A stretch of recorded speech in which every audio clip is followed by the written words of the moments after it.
This final chapter, Chapter 4, illustrates the application of Moody's scoring approach to Starbucks to derive its estimated credit rating.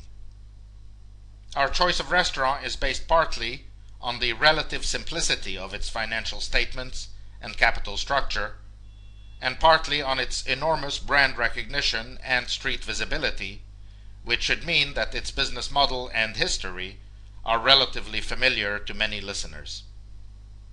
Nonetheless, we will shortly provide a summary of the key aspects of Starbucks' business and operations before delving more closely into their financials.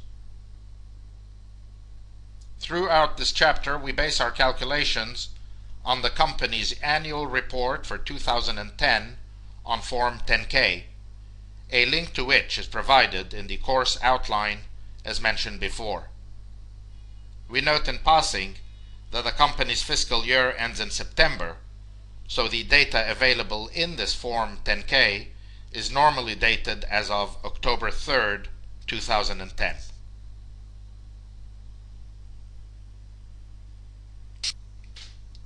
Starbucks, of course, is best known for its coffee business and the extraordinary expansion of its retail empire in the United States and elsewhere, which reached almost 17,000 stores in October 2010, counting both company-operated and licensed stores. Starbucks Corporation was formed in 1985, and its stock trades on the Nasdaq. Company sales in fiscal 2010 reached $10.7 billion and are driven by sales of coffee and other beverages, food sales, equipment sales, and the sale of coffee beans, tea, and other products outside its retail store environment, principally via third parties. The company also earned over $1 billion from the licensing revenues it charges franchisees. Until 2007, the company had experienced spectacular growth and consistent success. But the slowdown in the U.S. economy accompanying the financial crisis caused sales per store to begin declining in some instances and necessitated an aggressive restructuring. At the end of this restructuring, the company's credit rating from Moody's had been brought down 2 notches in 2 successive actions, and the total number of stores in the United States was reduced by several hundred. Restructuring costs amounted to several $100 million. The company believes the restructuring effort has been successful, and its sales per store and aggregate sales are beginning to grow once again quite handsomely.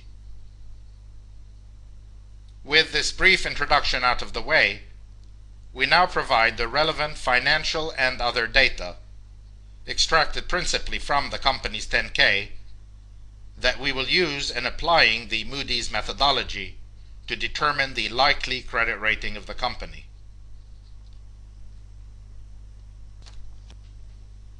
What you see now is the company's income statement in slightly simplified form, taken from page 39 of the 10-K.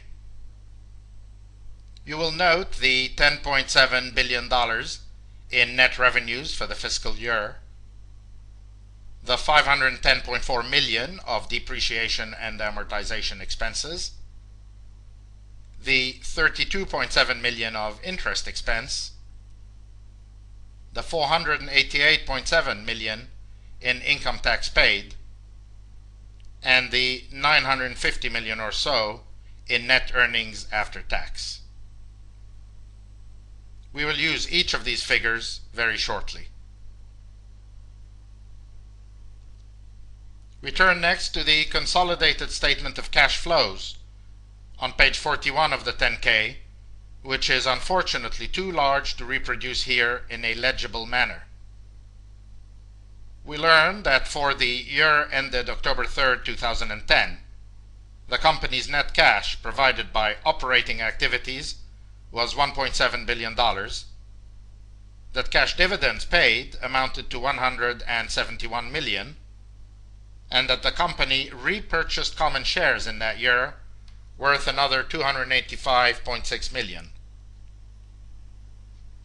While there can be some debate on this question, we will treat the share repurchase as equivalent to a cash dividend, so for our purpose, we'll use the figure of $456.6 million for total dividends paid. The company's balance sheet on page 40 is similarly too large to reproduce legibly, but from that we learned that total assets in the year rose from $5.6 to $6.4 billion, so that an average for the year of $6 billion sounds about right. We also discover that the company had almost $550 million in long-term debt and no short-term debt as of the end of its fiscal year.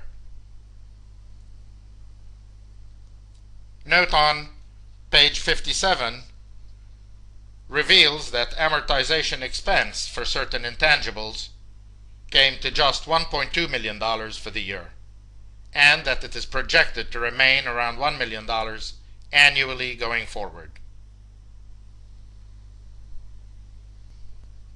Finally, on page 59, note 12, it is revealed that rental expenses under operating lease agreements amounted to a total of $714.6 million for the year. In regard to this last item, we remind you of the three important analytical adjustments Moody's makes here. First, it multiplies the operating lease annual payments by a factor of 8 to derive the debt equivalent amount, specifically $5.717 billion, which it adds to the balance sheet both as an asset and a liability. 2, it decomposes this annual payment into a 1/3 component which it regards as interest and a 2/3 component which it regards as depreciation. And 3, it adjusts the statement of cash flows by reclassifying the quote-unquote principal portion of lease payments from operating cash flow to a financing cash flow.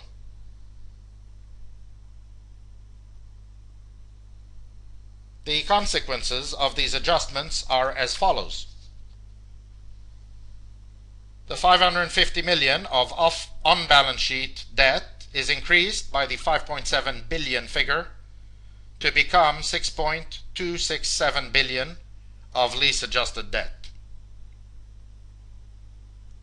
Total assets of $6 billion are similarly adjusted on account of the operating leases to become $11.717 billion. Interest expense of $33 million is increased by 1/3 of the $714.6 million of operating lease payments, i.e. by $238.2 million, to become $271.2 million on a lease-adjusted basis. Depreciation and amortization of $510 million is increased by 2/3 of the $714.6 million of operating lease payments, i.e. by $476.4 million, to become $986.4 million on a lease-adjusted basis. And lastly, operating cash flow of $1.7 billion is increased by 2/3 of the $714.6 million of operating lease payments to become $2.176 billion on a lease-adjusted basis. With these analytical adjustments out of the way, we are now able to calculate lease-adjusted EBITDA and EBITDA, two items we will need to apply in the Moody's methodology. Quite simply, EBITDA in millions of dollars is net income after tax plus interest plus taxes plus amortization, which comes to 1.710.2 billion, and EBITDA, again in millions of dollars, is net income after tax plus interest plus taxes plus depreciation and amortization, and comes to 2.695.6 billion.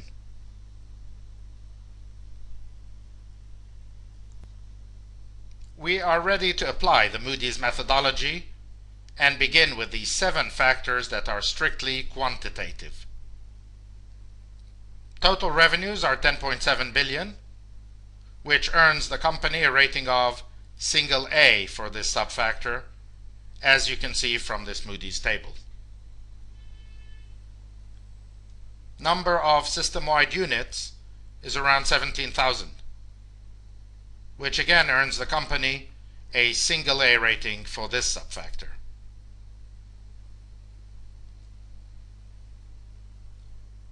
EBITDA margin is rated according to the table appearing now, and is defined, you will recall, as EBITDA divided by total revenues, which is $1.7 billion,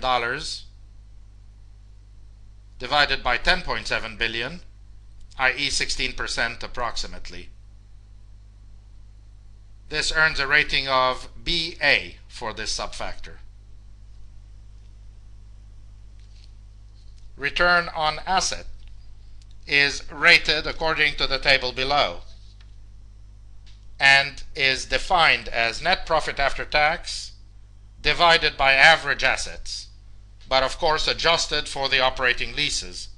So 950 over 11.7 billion, which is 8.11%, earning a rating of single A.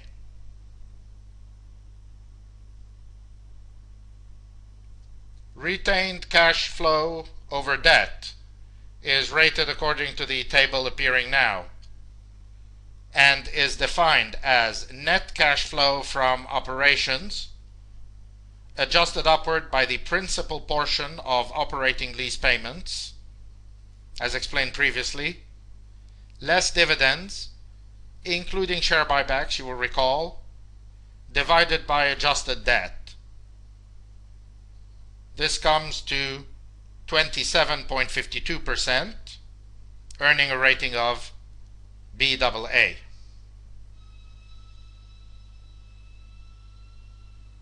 Debt to EBITDA is rated also according to this table here, and equals 6.2 billion divided by 2.69 billion, which is 2.32, earning a rating of single A.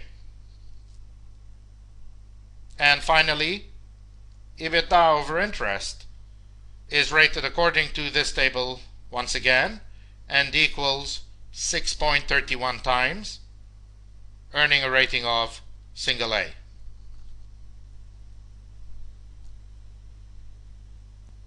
We are left with the 3 partly qualitative subfactors. We reproduce first the table for revenues by geographic region. The very high dependence on the US for almost 3/4 of total revenues means that at best the rating for this subfactor would be single A. Part of the answer depends on the meaning of the words substantial, material, and meaningful that appear in this subcategory and the next 2. Our own guess would have been that such a true multinational as Starbucks would surely be considered to have a substantial international presence, as required for the single A rating.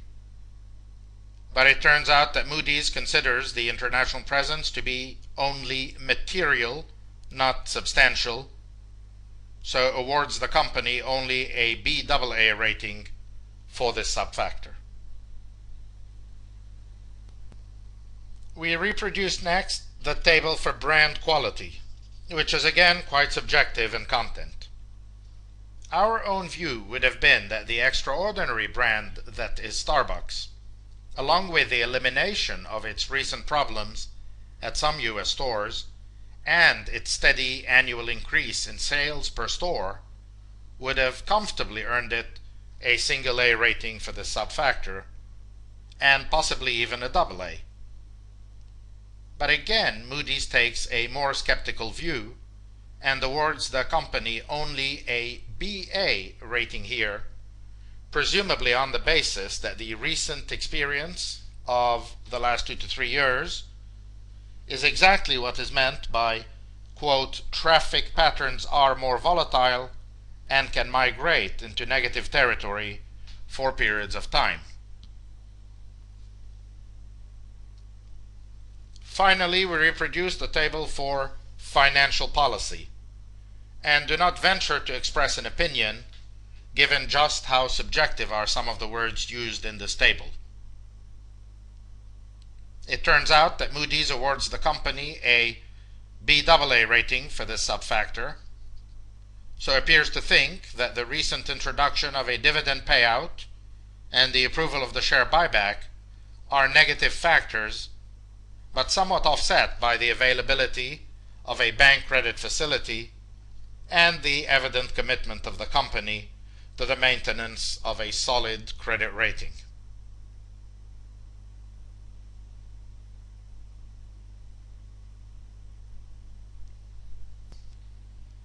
We summarize the subfactor ratings along with their numerical equivalents and the weighting for each in the worksheet appearing now.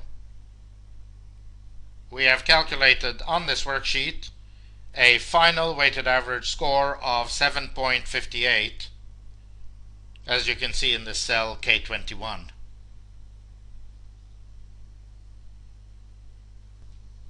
We reproduce now the Moody's table that translates the overall score into a final rating and observe that Starbucks would earn a rating of Baa1 overall. We note that other factors we discussed earlier in this module may result in a 1-notch or even 2-notch increase or reduction in the final rating Moody's would issue.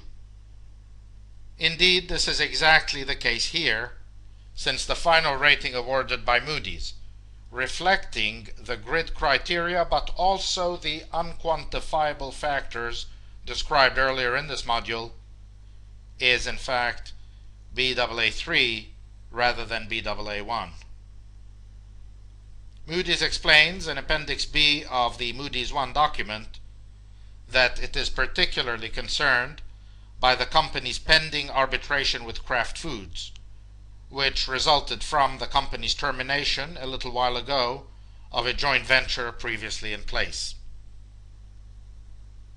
This completes this Chapter 4, Part 2, and the whole of this module on restaurant industry analysis.